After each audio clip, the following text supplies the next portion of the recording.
Sedangkan pendiri bangsa seperti Soekarno saja sangat erat dengan seniman, bergandengan tangan. Apa yang dicari di politik itu? Yang dicari uang rapatnya atau apa? Uang rapatnya gede. Ya, Jogja perlu lebih akomodatif lagi dengan kreasi-kreasi, kreativitas. Intinya kita mau membantu teman-teman UMKM untuk bersama-sama berkembang. Namanya anggota dewan atau dewan itu adalah pengawas. Nah, kita mengawasi, kita membuat aturan mainnya, tetapi kita juga mengawasi prosesnya sampai tidak kepada konstituen. Bahwa di dunia politik pun kita banyak orang baik. Kalau tidak ada orang baik, kenapa orang-orang baik tidak masuk ke sana gitu loh.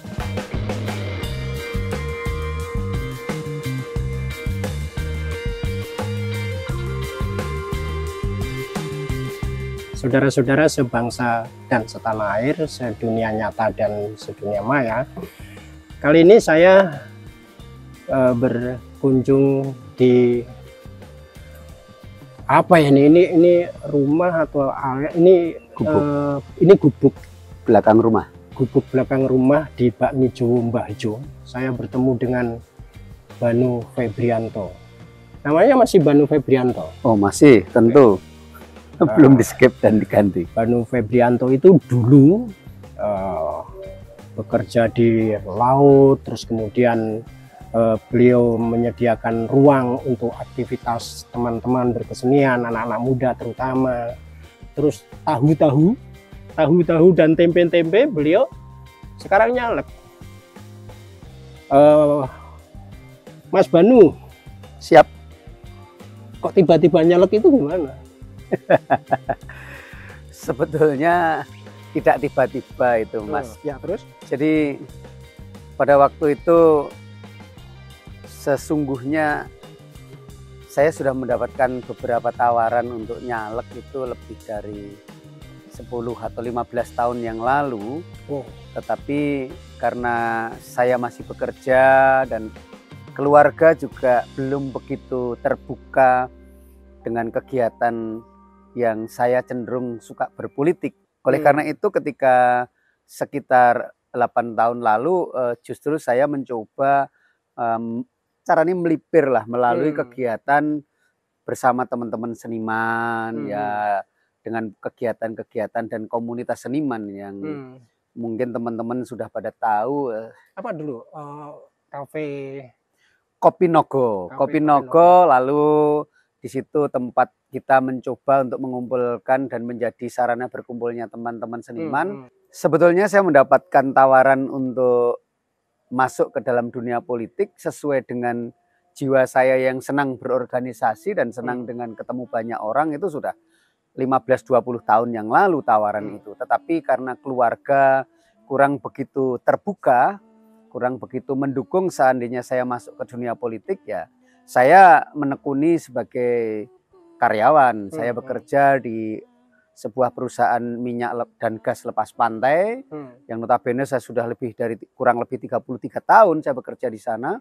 Saya memaksa diri mencoba untuk tetap happy bahwa itu yang harus saya tekuni. Namun demikian jiwa serta kesukaan saya dalam hal berorganisasi dan mulai mencoba merambah ke dunia politik, saya mulai dengan saya membuka diri dan menampung serta mengajak teman-teman yang berkecimpung di dunia kesenian untuk berkumpul.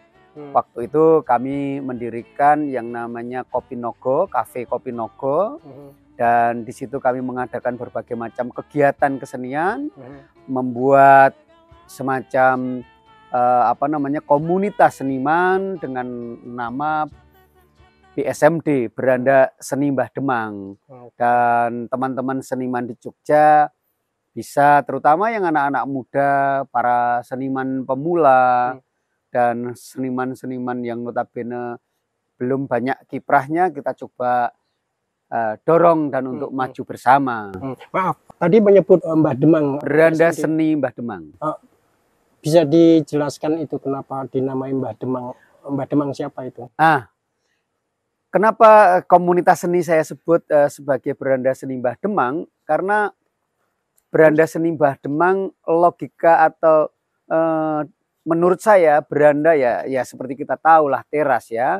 Seni, kita kumpulan seni. Dari Mbah Demang sendiri, dari kata Mbah Demang itu saya merujuk ke leluhur saya, yaitu Eyang Demang Cokrodikromo yang setiap bulan Suro itu diperingati di Jalan Godean, Godean.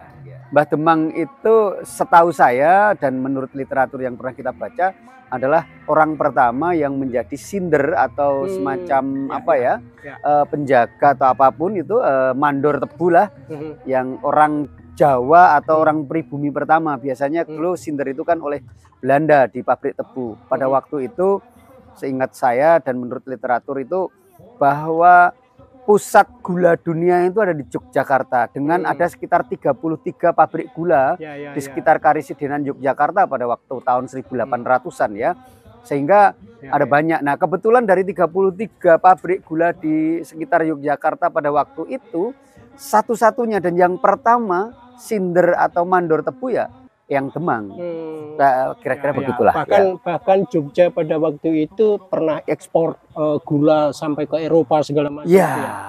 Anda cucu urutan keberapa nih? Saya keturunan kelima dari Eyang Demang Cokrodikromo atau Mbah Demang Cokrodikromo. Ya, nanti setiap bulan Suro selalu diperingati dan ada perhatian yang cukup baik dari pemerintah sudah bertahun-tahun. Oke, tadi sedikit latar belakangnya. Beliau masih keturunan dari Demang Kiai Cokrodikromo. Ya, dulunya sinder tebu yang menguasai banyak perkebunan tebu dan kemudian di Nogotirto itu ya beliau penguasanya lah. Mbah Demang itu penguasanya. Oke, Anda senang berorganisasi. Betul. Kan antara kesenian dan politik itu kadang-kadang bisa bak bumi dan langit. Ya, kayak bisa gitu beriringan gitu kan, ya. Kok bisa? Saya nggak ngerti meloncat apa-apa itu istilahnya. Ya, begini. Saya jiwa seni saya juga ada dan saya sudah bermain teater sejak tahun 80-an dan saya menjadi salah satu murid pesohor teater di Yogyakarta salah satunya ya. Nah, saya sudah pernah dan saya masih siapa namanya? Namanya itu guru dan idola saya Pak Landung Simatupang itu itu di teater STMK. Betul sekali. Saya pernah bergabung di sana walaupun tidak lama tapi saya banyak belajar dari beliau. Nah, hubungannya apa antara politik dan seni? Saya melihat bahwa ini sebetulnya sesuatu yang bisa beriringan. Memang kadang-kadang yang saya lihat ada beberapa teman seniman tidak mau terlibat politik praktis. Dan beberapa politikus tidak mau merengkuh seniman. Tapi kenapa tidak mau beriringan? Sedangkan pendiri bangsa seperti Soekarno saja sangat erat dengan seniman, bergandengan tangan. Bahkan nulis drama. Nulis drama. Oh iya, dan dia sangat akomodatif dengan seniman. Kenapa ini tidak kita iringkan, kita seiring sejalan? Ini pikiran saya, sehingga kalaupun saya menjadi sekarang mencoba masuk ke dunia politik menjadi bacalek, ya insya Allah kalau saya jadi pun saya kalau bisa tetap merangkul bersama-sama dengan para seniman. Kenapa tidak gitu loh. Lagian ini catatan ya untuk para politikus atau calon politikus itu belajar seni drama itu penting loh. Supaya bagaimana kalau berhadapan dengan rakyat itu aktingnya bagus gitu. Ya. Nah, itu just kidding. Ya. Mas, oke, katakanlah begitu ya. Tadi dibilang orang rumah nih, anak istri sudah oke. Ya. Kan politik itu berat Mas. Kadang-kadang juga politik itu bisa bunuh-bunuhan loh. Sekitar 2 tahun yang lalu saya pensiun dari pekerjaan. Pensiun. Ya, 2 tahun lalu saya pensiun. Saya nggak nanya umur ya, tapi sudah pensiun ya. Sudah pensiun, tapi saya masih cukup muda karena idola saya masih Blackpink. Dan lagu-lagu Blackpink saya relatif hafal itu. Gitu ya? Ya. Nanti endingnya kita suruh nyanyi ya. Ya, jadi 2 tahun lalu begitu saya pensiun, saya mencoba lalu berhubungan lagi dengan dunia seni dan saya mencoba diajak, kebetulan ya, bukan mencoba, diajak untuk berkegiatan kesenian, dan alhamdulillah saya mendapatkan kesempatan bersama Pak Landung yang sudah lama sekali bersama Teater STEMKA kita pentas di Taman Budaya, mementaskan sebuah drama dengan judul Pagi yang Bening ya. Ya, sambil saya mencoba bersosialisasi dengan teman-teman seniman. Dan saya tanya istri saya dan keluarga, boleh nggak Bapak berkegiatan sekarang Bapak sudah mulai pensiun. Dan mereka welcome. Lalu saya coba-coba juga mulai melipir-melipir lagi, mendekati beberapa teman yang aktif di dalam dunia politik. Dan ketika teman-teman politisi mampir ke rumah, ke belakang rumah tepatnya, di gubuk ini, gubuk belakang rumah, sekaligus ada kolam dan kandang ayam, itu teman-teman cukup mendapatkan respon yang sangat positif, terutama dari istri dan anak-anak. Lalu kami mulai berkenalan dan saya mulai nanya bagaimana kalau saya ditawari teman-teman politik. Sebetulnya saya yang mendekat-dekati sebetulnya. Tapi sebetulnya seolah-olah saya didekati lah. Nah, dan ternyata istri saya, kalau memang itu Bapak mau dan Bapak yakin serta Bapak happy, kenapa tidak? Ya, kegiatan. Jadi intinya ibaratnya ya keluarga sudah lumayan bisa menerima, dan keluarga relatif sekarang sudah relatif mendukung, dan sehingga saya mempunyai waktu yang cukup lumayan baik. Artinya keluarga juga sudah siap dengan resikonya ya. Oh tentu. Kan politikus itu pekerjaannya nggak jelas ya, bisa 27 jam gitu, kurang gitu. Nggak pernah ngambah rumah bareng kan? Ya. Alasannya berpolitik, saudara-saudara. Alasannya berpolitik ya. Ya, kalau cerita bahwa saya berkegiatan seperti itu, istri saya sudah, dan keluarga ya, terutama keluarga sudah biasa dan sudah menerima. Jangankan 27 jam satu hari, 39 jam satu hari, 9 hari satu minggu, 390 hari satu tahun pun keluarga membolehkan. Sehingga saya memiliki waktu yang cukup baik, panjang untuk mendedikasikan diri kepada konstituen lah, rakyat lah, gitulah. Ya, walaupun saya juga rakyat ya. Oke Mas Banu, ya katakanlah tadi sudah ada dukungan, sudah ada pengertian dari keluarga. Apa yang dicari di politik itu? Yang dicari uang rapatnya atau apa? Uang rapatnya gede. Udah resmi jadi caleg ya? Saya baru jadi bacalek, karena bacalek. inilah sampai hari ini itu masih proses untuk ya pengumumannya nanti masih, ini kan tanggal 9 ini baru selesai untuk verifikasi, untuk perbaikan dan sebagainya. Baru tanggal 9 Juli ini baru selesai. Nanti setelah itu baru diumumkan ke masyarakat. Kalau ada koreksi dari masyarakat baru diumumkan menjadi calon tetap sekitar bulan Agustus September kalau ya. Saya lupa itu ya. September jadi pendek banget dong, September, Oktober, November, Desember, Januari, Februari, 5 bulan cuma ya. Cukup pendek untuk kampanye ya, untuk cukup pendek. Tetapi kita yakin dengan sosialisasi dengan teman-teman kita ya, mudah-mudahan dengan demikian banyak teman yang mendukung saya, dan kalau saya benar-benar mendapat amanah, terutama teman-teman memberi amanah, apalagi teman-teman seniman dan pengusaha, karena partai saya itu tagline-nya mendukung usaha UMKM. Partainya boleh disebut di sini? Boleh. Oh boleh ya. Partainya Perindo. Jadi untuk kesejahteraan Indonesia. Partai UMKM. Partai UMKM. Jadi kita sungguh-sungguh maunya mendukung UMKM. Perindo itu apa sih? Partai. Nah, kenapa? Yang lebih hafal anak saya.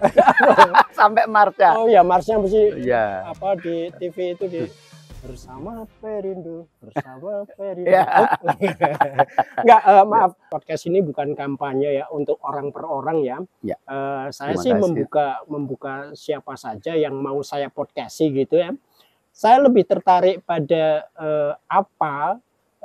motivasi orang per orang dari yang belum pernah nyalek sama sekali, terus kemudian nyalek ke partai politik gitu, apalagi dengan sejarah atau latar belakang yang bisa dikata agak berbeda nih misalnya gitu kan, tahu-tahu nyalek itu kan menarik kan, kita juga perlu tahu Dengan begitu kita bisa belajar banyak nih, bukan hanya antar caleg tapi konstituen rakyat jelantah itu juga akan ngerti sebetulnya apa sih, karena kan banyak orang nih, Mas Banu, banyak orang itu kan juga tidak begitu saja mudah percaya pada partai politik, bisa dipahami, ke calegnya atau ke wakil rakyatnya.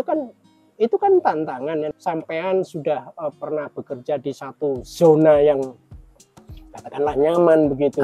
Tiba-tiba masuk ke satu wilayah yang hiruk pikuk. Oh iya, hiruk pikuk, dan mungkin juga tidak dipercaya. Gimana nih mas caranya supaya orang bisa mengapresiasi gitu? Iya, memang ketika lebih dari 30 tahun saya berkarir di perusahaan minyak lepas pantai, ya zona nyaman baik bagi dari saya, diri sendiri maupun keluarga, tentu saja kami relatif bisa menikmati kenyamanan. Istilah istri saya, istilah keluarga saya itu katanya ya sempat menikmati kekayaan bangsa-bangsa. Kita kemana-mana lah ya, bisa menikmati dengan relatif nyaman. Lalu kenapa saya memutuskan untuk berani terjun ke dunia politik yang notabene banyak orang mengatakan dunia yang relatif tidak cukup welcome terhadap newcomer ya, ataupun di dunia yang dikatakan dunia yang tidak lembut di sana ya. Karena di sana penuh persahabatan, tetapi di sisi lain ada penuh pengkhianatan di sana dan sebagainya. Itu kan hanya pandangan-pandangan. Saya pertama yang jelas ingin membuktikan itu. Yang kedua, saya tertarik satu kalimat yang saya tidak tahu, baru mau saya cari ketika salah satu idola saya yang namanya Pak PM Susbandono itu, beliau adalah HRD Vice Presiden di tempat saya pernah bekerja. Dan beliau biasa sekarang menjadi pelatih di HRD. Itu menuliskan salah satu tulisan yang saya betul-betul menjadi ingat dan menjadi masuk ke dalam hati. Ya, tulisannya itu sederhana. Itu mungkin quote dari siapa saya tidak tahu. Quote-nya berbunyi adalah, jika di dunia ini, di luar dunia, di dunia ini itu sebetulnya semua orang itu baik. Tetapi ketika kamu keluar pintu rumah tidak menemukan orang baik, ya setidaknya temukanlah satu orang baik dirimu sendiri. Hal yang sama pernah dikatakan keluarga saya, Pak, hati-hati, di dunia politik itu banyak hal yang tidak baik. Orang begini begitu. Saya mau mematahkan atau mengikuti kata-kata quote yang tadi yang disampaikan, yang pernah dituliskan Pak PM Susbandono, bahwa di dunia politik pun ada banyak orang baik. Kalau tidak atau belum menemukan orang baik, setidaknya lah, walaupun saya bukan orang betul-betul orang yang sangat baik, tetapi setidaknya orang yang baik lah secara ya normatif ya. Nah, itu keinginan saya, dan saya dengan membuktikan begitu, saya akan mengajak keluarga, teman dekat, siapapun, bahwa di dunia politik pun kita banyak orang baik. Kalau tidak ada orang baik, kenapa orang-orang baik tidak masuk ke sana gitu loh. Pertanyaannya. Kenapa orang baik membiarkan orang yang tidak baik berkuasa? Itu yang mendasari secara mendalam. Idealnya seperti itu. Ya, saudara, saya pikir partai politik itu media ya. Kalau media itu netral. Nah, siapapun yang masuk ke situ ya akan sangat tergantung pada dirinya, apakah dia orang baik atau orang yang katakanlah tidak baik. Kalau pada dasarnya orang baik masuk ke tong sampah saja tetap aja dia orang baik, kan, katakanlah begitu ya. Betul. Orang yang tidak akan dipengaruhi oleh ruang, tapi dialah yang mempengaruhi ruang, kira-kira gitu. Benar. Mas, ya Anda bilang bahwa ini dunia yang keras, yang orang tidak percaya dan sebagainya. Kebanyakan katakanlah gitu ya. Begitu. Dan Anda ingin membuktikan. Tapi apa sih proyeksinya atau cita-citanya ketika misalnya beliau bisa jadi? Amin, terima kasih Mas. Caleg apa sih di mana, di saya di wilayah Kota Yogyakarta, Kota Yogyakarta. Ya, untuk DPRD tingkat 2, Dapil 2. meliputi Wirobrajan, Ngambilan, Gondomanan dan Kota Gede. Oke. Ya, Dapil 2. Dari Perindo Dapil 2 Kota Yogyakarta ya. Pakualaman. Oh, Ya, Pakualaman ya. Pakualaman. Gondomanan, Pakualaman. Ya, sekali lagi saya cuma ingatkan aja bahwa saya pengen ketemu dengan beberapa caleg-caleg baru. Apa sih yang menjadi latar belakangnya masuk ke partai politik, apa yang menjadi cita-citanya gitu kan. Supaya ini kita menjadi lebih terbuka untuk menjadi diskusi-diskusi publik gitu ya. Jadi podcast ini gratis, terbuka untuk siapa saja yang berani untuk membuka dialog dengan masyarakat secara terbuka. Terima kasih. Ya. Kira-kira begitu. Jadi menarik kalau Ya. kita bisa diskusi dengan Politikus yang dari bawah. politik yang dari bawah, yang baru sama apa sih gitu kan. Selama ini kita punya, maaf ya, saya sendiri juga punya sinisme, juga punya skeptisme gitu. Bisa dipahami. Misalnya gitu. Ngapain sih gitu kan? Jangan-jangan cuma ngejar ininya nih, ngejar ininya, nggak tahu ngejar ininya. Kira-kira gitu. Jadi apa sih Mas, apa yang panjenengan mau perjuangkan gitu? Yang utama ini bayangan idealisme ya. Yang utama adalah saya ingin mengabdi secara sungguh-sungguh, terutama idealisme saya adalah menyalurkan semua program-program pemerintah yang sudah disiapkan supaya betul-betul bisa kita kawal sampai ke masyarakat. Begitu juga kita akan mencoba mencari aspirasi masyarakat untuk betul-betul kita kawal menjadi program-program yang nyata. Karena saya mendengar ada beberapa contoh, ada beberapa yang pernah kita lihat, ada program yang kurang sampai ke masyarakat. Ya, contoh-contoh kecil misalnya, mohon maaf, ada program topi proyek untuk anak SD yang nilainya miliar-miliar hanya untuk sampling, untuk sampel. Ini kan tidak menurut saya ya, menurut saya pribadi kok kayaknya kurang pas dan sebagainya. Nah, ini yang saya lihat. Lalu ada beberapa tidak jauh dari tempat saya, masyarakat sini mempunyai beberapa program, mempunyai beberapa kelompok UMKM, mempunyai di kampung kecil saya saja ada 7 atau 8 bahkan mungkin 9 kelompok kesenian yang notabene ya ini perlu lebih dibesarkan lagi. Dan ini kan lebih fokus ke ini ya, ke UMKM atau apa itu kan Perindo itu kalau di TV kan gerobak-gerobak UMKM. Ya, bisa jadi demikian. Karena memang Perindo sendiri fokusnya ke UMKM untuk kesejahteraan Indonesia, tapi tidak semata-mata UMKM. Kalau di lingkup kota ya, di lingkup kota Jogja apa yang bisa dilakukan, Mas? Banyak yang bisa dilakukan. Satu di antaranya pendekatan-pendekatan kita ke UMKM ya. Seperti yang jenengan tadi sebut, yang sudah disebut tadi dan bisa dilihat di televisi, kita pernah ya membagikan gerobak Perindo ketika ada program itu. Nah, nanti ke depan mudah-mudahan ada program-program semacam itu. Lalu kalau memang ada UMKM yang mau mendapatkan pelatihan, nanti bisa menghubungi saya atau menghubungi teman-teman Perindo untuk mendapatkan pelatihan. Termasuk saya juga bisa dapat gerobak. Podcast dengan gerobak. Sorry. Nah, sayangnya di Perindo belum ada gerobak podcast saya. Yang sudah ada hanya untuk gerobak UMKM, terutama untuk angkringan, soto, bakso dan sebagainya ya. Fokus ke UMKM. Benar-benar ke UMKM. Ya. Bahkan kalau nanti kita sudah, teman-teman yang sudah mendapatkan gerobak Perindo atau mendapatkan pelatihan, nanti kita akan coba kawal dalam jangka waktu tertentu apakah berkembang atau tidak. Kalau tidak berkembang, kita coba duduk bersama cari solusinya. Solusinya apa? Oh, misalnya keuangannya, pembukuannya kurang baik, kita dampingi pembukuan keuangan. Oh, promosinya kurang, kita dampingi promosinya.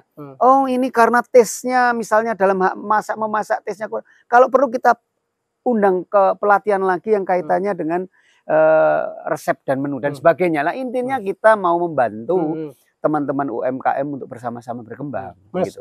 Apa sih problem dasar bukan problem dasar, problem kebanyakan dari para pelaku UMKM itu Mas, kalau menurut sampean?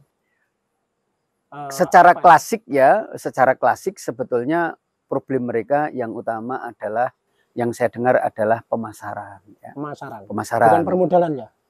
Permodalan, permodalan tentu saja satu di antaranya.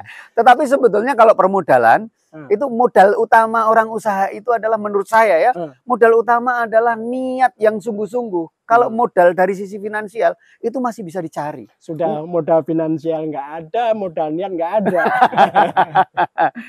Jadi modal niat ya? Yang utama, karena saya melakukan kegiatan UMKM.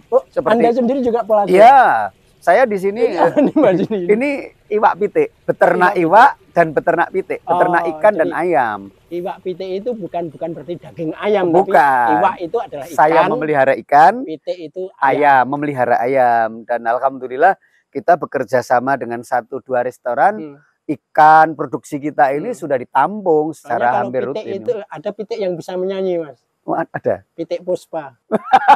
Dagelan lawas. Dagelan lawas. Enggak terus Mas. Ya. Anda pelaku UMKM. Betul. Atau karena Anda terjun ke bidang itu terus kemudian tertarik untuk bisa mendapatkan media untuk bisa memperjuangkan bersama teman-teman yang lainnya untuk itu, karena kalau misalnya jadi pengusaha nih setingkat apapun, perjuangan politiknya kan nggak lebih strategis kalau jadi caleg ya. Saya memang lebih senang untuk bisa bersama-sama maju dengan banyak orang. Dan kalau saya lebih mendekati para pengusaha yang sudah maju, tentu saja saya berat karena saya sendiri pengusaha yang levelnya baru kelas menengah ke bawah ya, UMKM mikro ya. Nah, saya akan senang maju bersama-sama teman-teman UMKM, pengusaha menengah, pengusaha mikro. Dan kalau kita bisa, saya secara pribadi bisa masuk menjadi anggota legislatif, anggota dewan, hal-hal yang mungkin strategis, informasi-informasi strategis, baik itu mulai seperti yang jenengan tadi sampaikan, kesulitan permodalan dan sebagainya, kan bisa kita bantu untuk sampaikan ke bawah. Termasuk diantaranya tentu saja yang tadi kaitannya dengan pemasaran dan manajemen dan sebagainya lah ya secara umum. Ya intinya kita ingin benar-benar UMKM ini naik kelas. UMKM yang naik kelas, kita naik kelas bersama-sama ya, yang dari tadi awalnya usaha yang menengah kecil mikro itu betul-betul kita perlahan tapi pasti naik, dan ke depan benar-benar menjadi satu kegiatan unit usaha yang benar-benar bisa kita banggakan bersama, khususnya di Yogyakarta. UMKM naik kelas. UMKM naik kelas ya. Artinya dari harapannya ya tentu tidak berada di kelas yang sama terus, pindah kelas kan. Iya, pindah kelas, naik terus. Ya dari mikro mungkin nanti akan menjadi saya nggak ngerti kecil, apa menengah, lalu sampai ke Haritanu Sudibyo. Sekelas Haritanu Sudibyo. Amin. Mudah-mudahan banyak teman-teman dari UMKM di Jogja bisa mengikuti dan bisa menjadi sekelas Pak Haritanu, itu luar biasa. Dan saya yakin Pak Haritanu juga akan bangga. Oke, itu lebih mendasari Anda terjun ke dunia politik itu ya? Satu di antaranya itu, seperti tadi saya sebut, tidak hanya dunia UMKM. Saya dari jiwa saya, soul saya memang saya juga kaitannya dengan seniman ya. Saya jiwa kesenimanan itu ada di sana. Mas, saya pengen dengar sekali lagi tentang beberapa hal yang menjadi concern panjenengan tentang apa yang harus ditingkatkan dari para pelaku UMKM, khususnya di kota Jogja ini. Kita melihat UMKM itu, saya kadang-kadang yang di pinggir jalan itu UMKM kan. Ya, nah, di antaranya ya, meskipun banyak pelaku tentu. Dan Jogja sebagai kota wisata, kota jasa itu kan banyak pelaku ekonomi dalam tingkat itu UMKM, ya. UMKM itu ya, apakah itu yang kerajinan, apakah yang makanan misalnya, kuliner. Sering ada penilaian dari orang luar misalnya, services para pelaku UMKM terhadap klien, terhadap pembeli dan sebagainya itu kadang-kadang kesannya itu kurang kurang siap untuk menerima tamu gitu ya, misalnya kalau misalnya kuliner dalam soal tarif, misalnya kalau dalam kerajinan misalnya pertama-tama bermutu, tapi nanti lama-lama kalau sudah laris ya. Misalnya gitu-gitu loh, Mas. Ya. Teknis ya. Ya. Itu problem apa sih? Ya, saya melihat sebagian besar pelaku UMKM, mohon maaf, itu adalah teman-teman awalnya adalah teman-teman yang relatif pendidikannya dan pengalamannya belum luas. Saya katakan demikian karena biasanya orang-orang yang masuk ke UMKM lebih dalam tanda petik karena terpaksa oleh kondisi. Ya, misalnya cari pekerjaan, sudah lulus sarjana, sulit, lalu mencoba membuka UMKM. Begitu juga malas meneruskan kuliah atau tidak ada biaya, tidak tahu cara mencari biaya, lulus SLTA atau SMK atau sederajat, tidak melanjutkan ke perguruan tinggi lalu membuka usaha kecil. Nah, karena seperti ini biasanya mereka atau teman-teman kita ini belum pada taraf berpikir jangka panjang, maunya mendapatkan pendapatan atau uang secara cepat. Saya memproduksi, jadi duit ya sudah. Perkara nanti mutu, perkara nanti servis belakangan. Oleh karena itu, saya secara pribadi dan Perindo sebagai partai ingin membantu teman-teman ini supaya usahanya lebih sustainable ada di sana. Ya, berkelanjutan. Ya. Oleh karena itu, saya tadi sampaikan juga bahwa kalau perlu diadakan pelatihan supaya mereka tahu bagaimana service excellent, bagaimana melayani dengan baik, baik itu dari sisi kualitas barang maupun kualitas pelayanan. Itu artinya Anda sebagai wakil rakyat di legislatif mendorong atau mengawasi bagaimana pemerintah melakukan hal-hal tadi ya, misalnya pembinaan atau memberi apa dalam kaitan dengan perizinan dan sebagainya dan sebagainya. Ya, termasuk di dalam perizinan. Kan Anda kalau di legislatif ini Anda akan sebagai wakil rakyat nih. Ya. Kalau eksekusinya kan di eksekutif katakanlah. Iya. Ya. Walaupun di eksekutif, kita kan sekaligus namanya anggota dewan atau dewan itu adalah pengawas. Nah, kita mengawasi, kita membuat aturan mainnya, tetapi kita juga mengawasi prosesnya sampai tidak kepada konstituen, sampai tidak kepada masyarakat program-program ini. Contoh yang kecil adalah penyederhanaan izin. Nah, ini sampai tidak. Jangan-jangan masyarakat sampai sekarang sudah punya usaha tidak memiliki NIB, nomor induk berusaha. Lalu yang usaha makanan tidak mempunyai sertifikasi halal. Padahal di sana bisa diurus dengan gratis sebetulnya. Hanya karena ketidaktahuan, karena tadi notabene pengalaman dan pendidikan yang belum mumpuni, lalu tidak sampai ke sana. Anda kan akan menjadi caleg yang artinya nanti kalau jadi Anda akan mewakili rakyat nih. Amin. Rakyat Kota Yogyakarta. Amin. Karena ini DPRD tingkat 2 Kota Yogyakarta. Ya. Nah, kita tahu Kota Yogyakarta itu kan ya sebenarnya bukan hanya Kota Yogyakarta, tapi kota itu kan ada banyak venue yang kaitannya dengan orang-orang luar datang itu kan, misalnya ke Malioboro ke Keraton ke ini dan itu, yang itu kaitannya dengan bidang-bidang jasa yang melingkupinya, apakah itu kuliner, apakah itu hotel, apakah itu transportasi misalnya gitu kan. Problem-problemnya kan akan berkaitan dengan soal pelayanan ya, soal jasa dan sebagainya gitu kan. Apa yang Anda dengan lapangan seperti itu? Ya, saya melihat bahwa Yogyakarta sebagai salah satu kota mestinya bertumbuh dari sisi jasa. Kenapa? Karena Yogyakarta relatif sedikit memiliki sumber daya alam. Ya, SDA-nya tidak begitu sebanyak tempat-tempat lain, misalnya Kalimantan atau Sumatera, apalagi Papua ya. Nah, oleh karena itu jasa yang mesti ditonjolkan, apalagi kota madya, kota Yogyakarta sendiri. Di sini memang menjadi kota pelajar. Ya. Selain kota pelajar, kita sama-sama sepakat bahwa Jogja merupakan kota tujuan wisata kedua setelah Bali. Nah, kenapa kita tidak mencoba mengembangkan lebih besar lagi?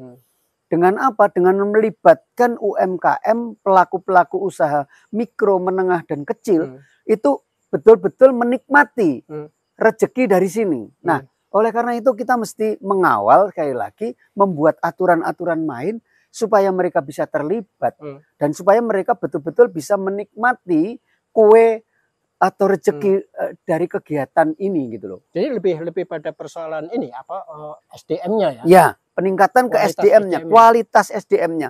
Baik itu secara langsung kepada pelaku UMKM, kaitannya juga dengan pelaku seni. Karena dengan menampilkan seni dan budaya menjadi daya tarik tersendiri bagi wisatawan.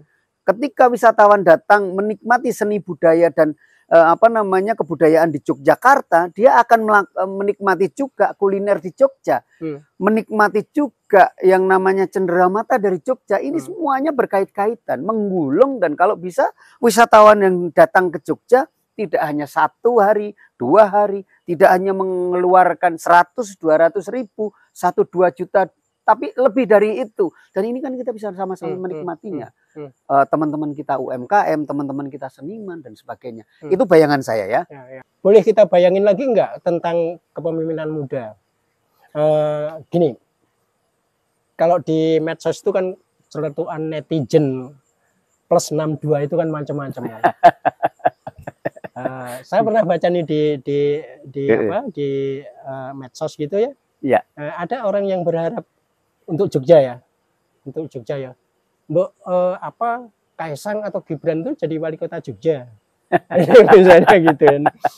Ini lebih karena apa? Ya ada beberapa kritik nih tentang Jogja misalnya. Saya sendiri misalnya, saya pernah mencoba untuk nongkrong selama setengah jam, nggak sampai 1 jam di Malioboro. Saya nggak ngerti itu mau nikmati apa. Karena di sepanjang deretan itu sekarang kan betul-betul kosong gitu ya, kosong. Yang ada itu orang jual pakaian, orang jual kaos, sablonan, orang jual apalah minuman atau makanan, udah gitu doang. Trotoarnya lebar-lebar tapi kosong, nggak ada apa-apa gitu, cuma orang lalu lalang gitu dan nggak ada apa-apa. Ya katakanlah kesenian jalanan atau apa yang mungkin bisa dilakukan di situ itu menjadi hidup gitu loh. Jangan hanya ke Malioboro beli batik, beli daster apa itu kan bisa di mana-mana. Misalnya kayak gitu kan. Anda tadi menyebut bahwa Jogja sebagai kota wisata, kota budaya dan sebagainya, tapi nggak ngerti saya kalau mau menilai, mau terus terang itu kadang takut ya. takut dimarahi teman-teman. Ya, untuk kepemimpinan muda itu kalau saya menilai muda bukan dalam artian semata-mata umur ya. Kaisang muda, fresh ya. Wah, umurnya. Ini sudah jawaban politis, sudah agak melingkar-lingkar. Oke, jadi kenapa yang dikeluhkan teman-teman mengeluhkan Jogja dalam tanda petik itu saja, sulit menikmati Malioboro seperti dulu lagi, ya, pulang ke kotamu tidak seperti dulu lagi rindunya. Kenapa? Jogja tidak lagi terbuat dari cinta. Kenapa Jogja ada orang yang mengatakan tidak terbuat dari rindu, tidak terbuat dari rindu dan slogan berhati nyaman. Beberapa teman memplesetkan menjadi tidak berhati nyaman. Berhati nyam-nyam. Berhati nyam-nyam. Kenapa? Saya mendengar dari teman-teman yang relatif fresh ya, walaupun dari sisi usia juga sudah cukup senior, tetapi fresh dalam artian pendatang baru di Jogja, yang dulu pernah datang kembali lagi ke Jogja. Mereka mengatakan bahwa ya, Jogja perlu lebih akomodatif lagi dengan kreativitas. Kalau tadi Mas Sunar mengatakan kenapa tidak bisa menikmati pengamen-pengamen di Malioboro, sebetulnya masih ada. Tetapi perlu kita tingkatkan. Nah, oleh karena itu perlu dikembangkan lagi. Dan ini sekali lagi kan kaitannya dengan para seniman dan seniman-seniman muda. Kalaupun pemimpin di kota Yogyakarta dalam tanda petik tidak muda dari sisi usia, tetapi muda dari sisi semangat, mudah dari sisi menerima masukan-masukan kreativitas yang fresh dari teman-teman seniman untuk menggairahkan lagi rasa Jogja yang sesungguhnya yang penuh dengan seni. Oke, menarik. Makanya mungkin teman-teman seniman bisa titip suara nih pada beliau. Siap. Terima kasih. Apalagi nih Mas Banu yang perlu disampaikan? Ya, saya hanya ingin menyampaikan bahwa kita sama-sama semuanya tetap semangat, kita sama-sama tetap membangun khususnya kota Yogyakarta melalui hal-hal yang mungkin kita sama-sama bisa lakukan. Bagi Anda yang bergerak di UMKM, ayo tingkatkan kualitas UMKM kita di Yogyakarta. Bagi Anda para seniman, ayo kita tingkatkan, kita kembangkan bersama-sama penuh dengan kreativitas untuk memajukan Yogyakarta. Untuk semua masyarakat Yogyakarta, ayolah kita bersama-sama untuk maju. Karena Yogyakarta adalah tempat yang sama-sama kita cintai. Jadikan Yogyakarta betul-betul berhati nyaman dan benar-benar nyaman untuk kita tinggali, benar-benar nyaman dan membuat kangen untuk semua orang yang pernah datang ke Yogyakarta. Oke, coblos Banu Febrianto. ini terbuka kan? Proporsional terbuka. Proporsional terbuka. Artinya ada wajahnya ya, ada fotonya gitu. Belum tahu. Itu dari KPU belum tahu. Tapi yang jelas saya di Dapil 2 Partai Perindo nomor 16, Dapil 2 Kota Yogyakarta, supaya gampang. M. Banu Febrianto. Oh, M. Banu Febrianto. Ya, oke. Terima kasih banyak Mas M. Banu Febrianto untuk ngobrol-ngobrol ini. Kembali kasih. Sebagaimana mudah-mudahan apa yang dicita-citakan, apa yang ingin diperjuangkan mendapatkan jalannya. Amin. Dan saudara-saudara sebangsa dan setanah air dan se-Yogyakarta, sekali lagi saya sampaikan di sini bahwa kita ingin membangun forum-forum atau diskusi-diskusi publik yang seperti ini dari bawah, supaya kita masing-masing bisa saling mengetahui dapur masing-masing, karena kadang-kadang kalau tidak kenal ya tidak sayang kan itu saja problemnya. Jadi sekali lagi terima kasih Mas Banu, sukses untuk panjenengan. Terima kasih, lancar dan sukses selalu Mas Sunar dengan podcast-podcastnya. Terima kasih. Dan tulisan-tulisannya. Terima kasih.